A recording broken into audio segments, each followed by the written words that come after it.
Shalom, salam sejahtera. Departemen Bakti Wanita Advent Uni Indonesia Kawasan Barat mempersembahkan Renungan Harian Wanita Kristen 2023 disusun oleh Ibu Ria Sinuraya. Rabu 12 April dengan judul Segala Hal Ini Akan Digenapi.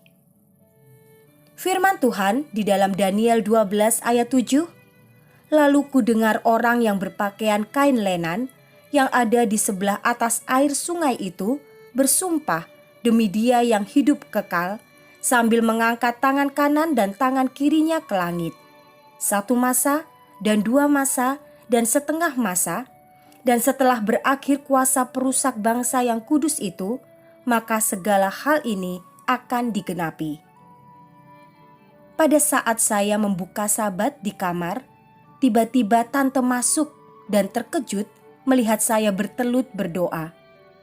Keluarga saya pada waktu itu belum tahu jika saya sudah dibaptis di Manado. Kemudian tante saya memanggil orang tua dan keluarga yang lain karena rumah kami berdekatan. Orang tua dan keluarga saya sangat marah. Bahkan paman saya menampar wajah saya berulang kali serta tante memukul menendang badan saya. Tapi ajaibnya, saya tidak merasakan sakit sama sekali. Keesokan harinya, ketika saya ingin ke gereja, dompet dan kunci lemari saya mereka sembunyikan. Sekali lagi keajaiban terjadi. Ketika saya merogoh saku celana, ada uang 5.000. Akhirnya saya kabur dari rumah dan memanggil becak. Tak putus-putusnya keajaiban terjadi. Bapak tukang becak tersebut mau dibayar 5.000 untuk mengantar saya ke gereja, kurang dari ongkos yang seharusnya saya bayar. Sesampainya di gereja Masehi Advent hari ke-7 Durian Makassar, para diakon yang bertugas di sana menanyakan mengapa wajah saya babak belur. Kemudian saya menceritakan kejadian yang saya alami. Puji Tuhan, akhirnya ada seorang anggota jemaat menolong saya untuk sementara tinggal di rumahnya dan membawa saya ke Toraja. Sesampainya di Toraja, saya menginap di rumah seorang pendeta dan untuk mendapatkan uang tiket bus ke Unclub Air Madidi, saya menjadi penginjil literatur selama seminggu. Puji Tuhan, dengan pertolongan kuasa Roh Kudus, hati orang tua dan keluarga mampu dilembutkan untuk menerima saya kembali hingga saat ini. Luar biasa pengalaman ibu ini saat mengalami penolakan bahkan aniaya dari keluarganya sendiri setelah ia menerima Kristus. Sungguh luar biasa pula keajaiban-keajaiban yang ia alami yang merupakan cara Tuhan menyelamatkan anaknya yang tetap teguh memegang iman kepercayaannya kepada Juru Selamatnya. Ada 2 aspek penting dari karya Mikael yang tertulis dalam pasal 12 dari kitab Daniel, yakni kata kerja muncul.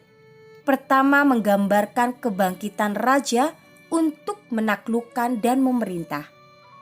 Mikael di sini akan bertindak sebagai pemimpin pasukan yang melindungi umatnya dan memimpin mereka secara khusus selama tahap-tahap terakhir dari pertentangan besar. Kedua, menunjuk ke pengaturan penilaian.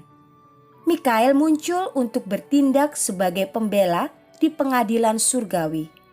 Sebagai anak manusia, dia datang sebelum yang lanjut usianya untuk mewakili umat Allah selama pengadilan investigasi pra-Advent.